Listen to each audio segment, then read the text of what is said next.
Chasers, have you ever experienced those negative little voices in your head that tell you that you can't do it, you're not worthy, or why should anyone believe you? I'm not a betting person, but I think it would be safe to say that nearly everyone at some point in their life will have. Even more so if you are a business person. Today's episode is about a psychological pattern where many individuals doubt their skills, talents, or accomplishments and have a persistent internalised fear of being exposed as a fraud, otherwise known as Imposter Syndrome. I'm your host, Chris Becks, a financial and business advisor with over 40 years of experience and the founder of the multi-award-winning CBEX Business Solutions for Good. Despite external evidence of their capabilities and competence, those experiencing this phenomenon remain convinced that they are frauds and do not deserve all they have achieved. Individuals with imposter syndrome incorrectly start thinking that their success has more to do with luck, good timing, or worse, that they have been deceiving others into believing they are more intelligent than they believe themselves to be. And generally, at one time or another, most business owners and entrepreneurs will experience this. In this episode, I'm joined by a business colleague of mine, Cindy Mitchell, who runs the very successful swimwear company, AquaDash, where we will be discussing this sometimes crippling affliction. Let's dive into this episode. Hello, Cindy. Welcome to the Chasers channel, and thank you for joining me. Hey, Chris. Thank you. It's a pleasure to be here. Cindy, to help our chasers get to know you a bit better, let's get your quick one-word response to our Fast 15. So, Okay. Number one, morning, noon, or night? Night. Rare, medium, or well done? Medium. Drink of choice, red or white? Red. And what's the first thing you think of if I say tomato? Red. The last interesting person you met? Oh, my goodness. Oh, Chris. Too many people. I've just come from conference and met so many people. If they're listening, how can I call out just one? Good response. Very diplomatic. Leader or follower? Leader. Superman or Wonder Woman? Ooh. Can Wonder Woman fly? I think Superman. Science or spirituality? I can't put one over the other. Vegan or meat? Oh, meat. A chore you most hate doing? Dishes. What's better, experience or studying? Experience. Sunset or sunrise? Sunset. The last band or artist you listened to? Oh, that would be Pink. Childhood or adulthood? Adulthood. And a nickname that people know you by? Susan. Susan. Very random. It is very random. Okie dokie. So let's have a look at some personal questions now. So the first one is, who is Cindy Mitchell? Okay. Who is Cindy Mitchell? Cindy Mitchell is a happily married mother of two young adults. She runs a successful business and she loves travel. Awesome. Where'd you grow up? I grew up in the southeast suburbs of Melbourne, in Baronia. Okay. What is your favourite book? Tough one. I would go with Long Walk to Freedom by Nelson Mandela, or his autobiography. And what is one of your superpowers? Planning holidays. Right, yeah. It sounds like you should have an alternative career if that's the case. I should. Great. What is something you wished you knew as a 20-year-old? I wish I knew to hold on to my Monaro. Yes, it'd be worth a lot of money today.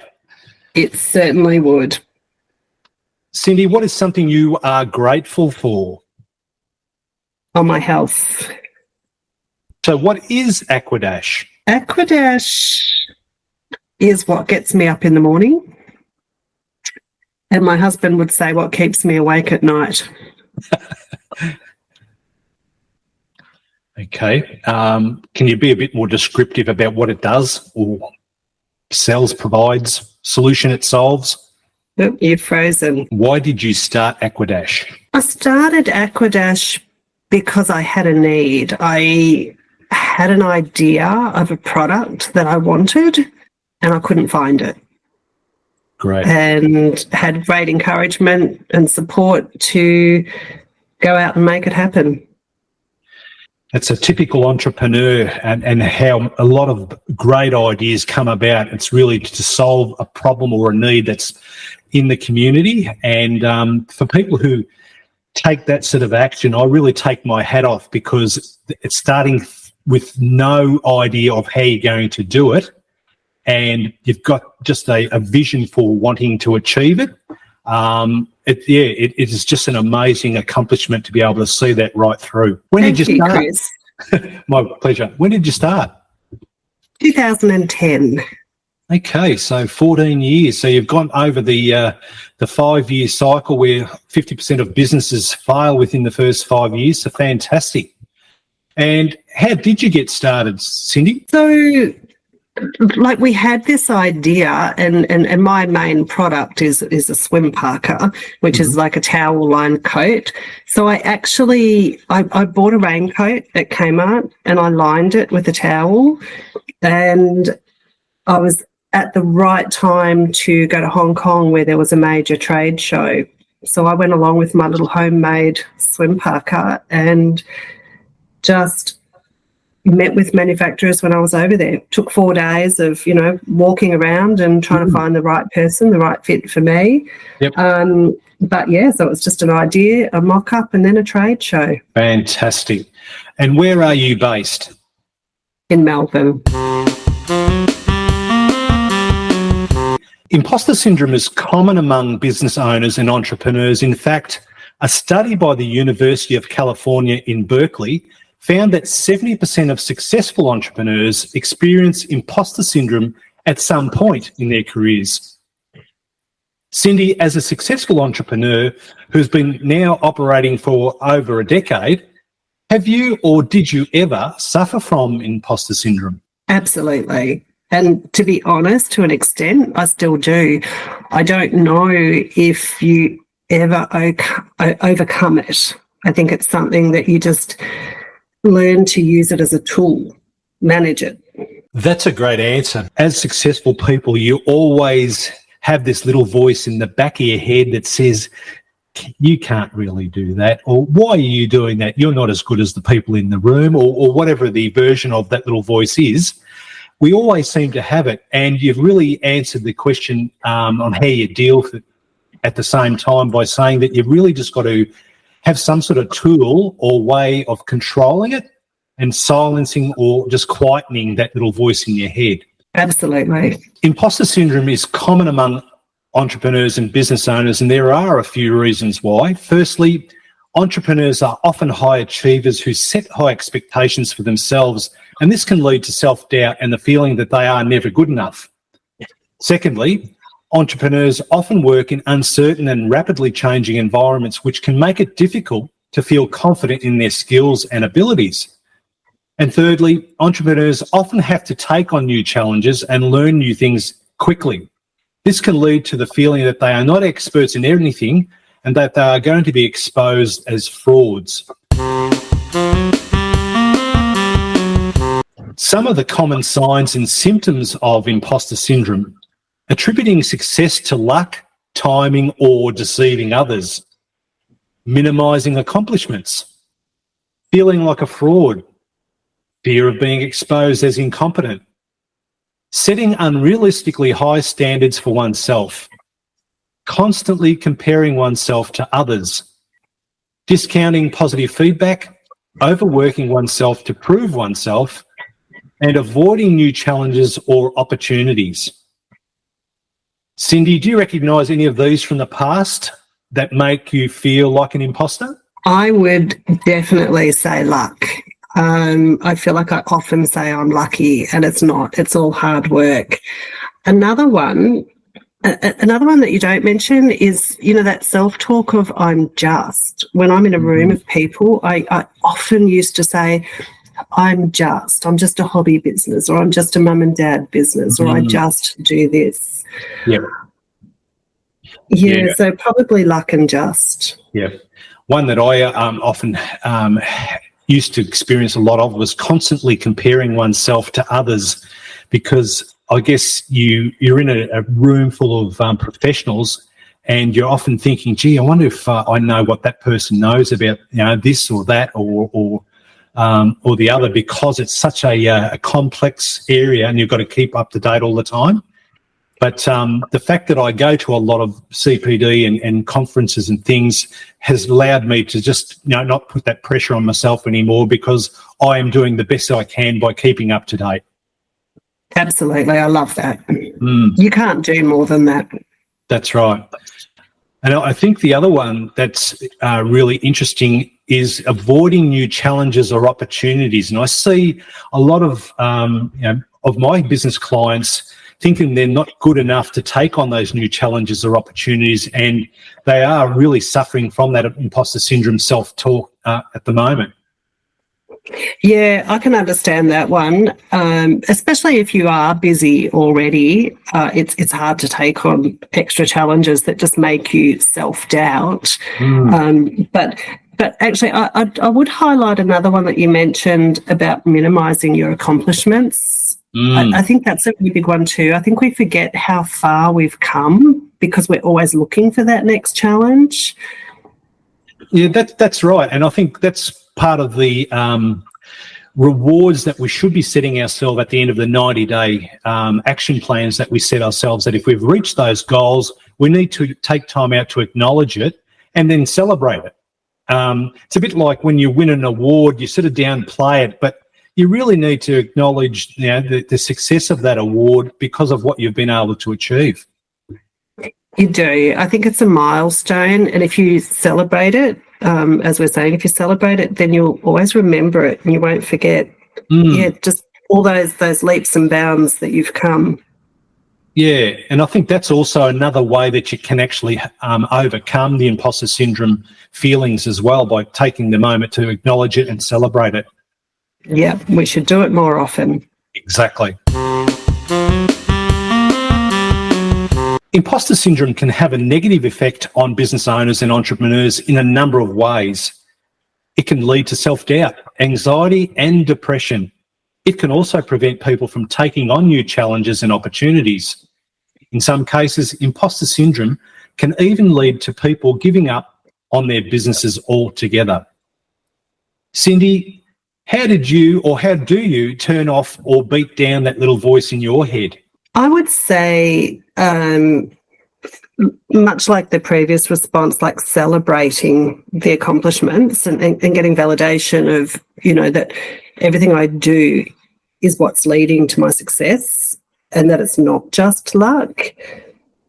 Another one for me was a friend of mine actually pointed out that I quite often said, I'm so lucky, this has happened or that's happened. What he pointed out and what I put through my head now is that it wasn't luck. It was actually seeing the opportunities around me. Like there are so many opportunities, and I would say that's actually one of my skills, in just seeing the opportunities. So it's not luck that it landed in my lap. Yeah. I saw it for what it was. Yeah, and I think it's one thing to say that you saw the opportunity, but then it's another thing to actually take action and do something about it. Because a lot of people have great ideas, but a lot of those great ideas are never, ever implemented. And of course, they just sit by and get wasted and perhaps even are taken up by someone else who's willing to take action. Correct. So, absolutely. Congratulations. Yeah, it's not luck at all, because you've actually taken action and put the hard work in to make that reality. Yeah, thanks, Chris. Thank you for that. So, yeah, I think celebrating, literally stop using the word luck and just, and being proud. Like, as you say, when you're at in a group setting and you are surrounded by your peers, just standing up and saying, this is what I do, this is who I am, and never, ever belittling it. That's right. And saying that you were able to achieve X, or you won that award, or whatever it is in that group. I think that's a great way of getting recognition, and also silencing that little voice that's in your head. Yeah, for sure. Okay, so if you're a business owner or entrepreneur who is struggling with imposter syndrome, there are a few things you can do to manage it. And we've touched on a couple of those already.